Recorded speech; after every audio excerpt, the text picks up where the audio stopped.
Hello guys, it's YS256 here, back with another What If video. And today we're returning back to part 3 of What If Harry and Hermione Fell in Love. So before we begin today's episode, let's recall real quick what happened in the last part. Where we left off, Ron had just found out that his two best friends, Harry and Hermione, had fallen in love. And boy was he livid, if you recall guys. He had then performed the Cruciatus curse upon Harry, and this had awoken all of Gryffindor House, causing for the three highest heads of Hogwarts to emerge into the common room: McGonagall, Snape, and Dumbledore. Ron had then been punished to do punishments under Snape for the remaining of his time at Hogwarts. This was in exchange for a lifetime sentence in Azkaban, which we know is the punishment for doing one of the unforgivable curses upon another human being. Ron was then taken away by Snape to begin his long time of punishments. And this is where we begin our story today. So, let's begin part 3. We begin things with everyone in Gryffindor House completely shocked at what had just happened. Ron had just performed an unforgivable curse on Harry, and they were supposed to be best friends. How could Ron do this? Cried Ginny. All of Ron's siblings had been shocked by what he had done to his supposed best friend. They're supposed to be best friends, she cried out in anger. Clearly not anymore, said Fred and George together. McGonagall then sent all of the Hogwarts students back up to their dormitory, except for Harry and Hermione. Dumbledore then spoke to Harry. Are you all right, Harry? That was quite a nasty shock. It must have been to your systems. Yes, Professor, said Harry, a little bit shocked and startled, but he seemed to be composed. I suggest the two of you go to bed now, he said to them. After all, you've got a long day of lessons tomorrow, and I imagine that Ronald will not be happy to see you two in the Great Hall in the morning. Harry and Hermione both gave a nervous chuckle at this, and Dumbledore and McGonagall then left the common room. Harry then sighed and sat in his armchair again. This wasn't right, said Harry.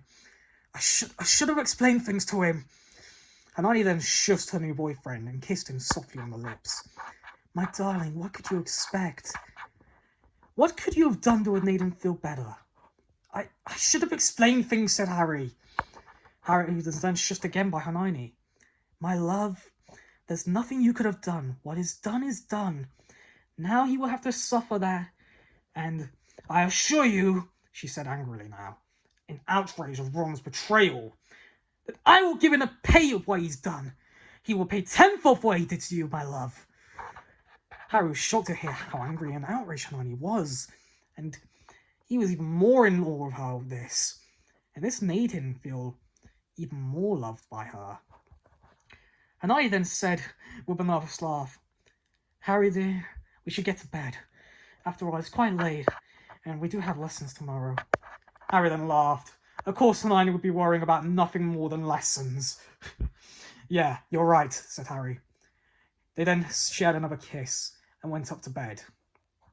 The next day, when Harry woke up, he remembered all the events of the last night, of him and Hermione getting together, Ron finding out and performing the Cruciatus curse on him, everyone in Gryffindor House coming downstairs, Dumbledore, McGonagall, and Snape coming into the common room, and even Ron getting sentenced to punishment by Snape.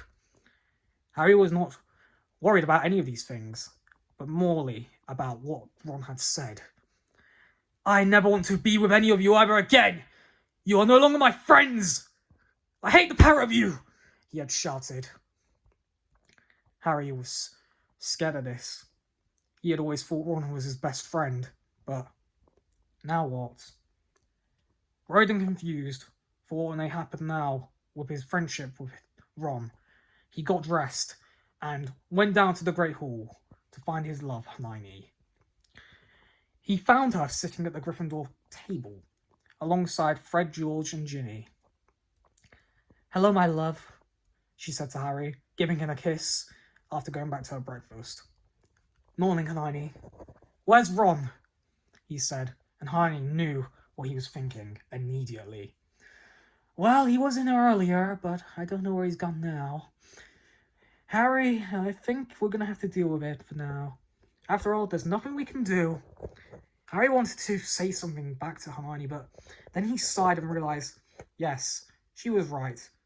His girlfriend was always right when it came to this kind of stuff.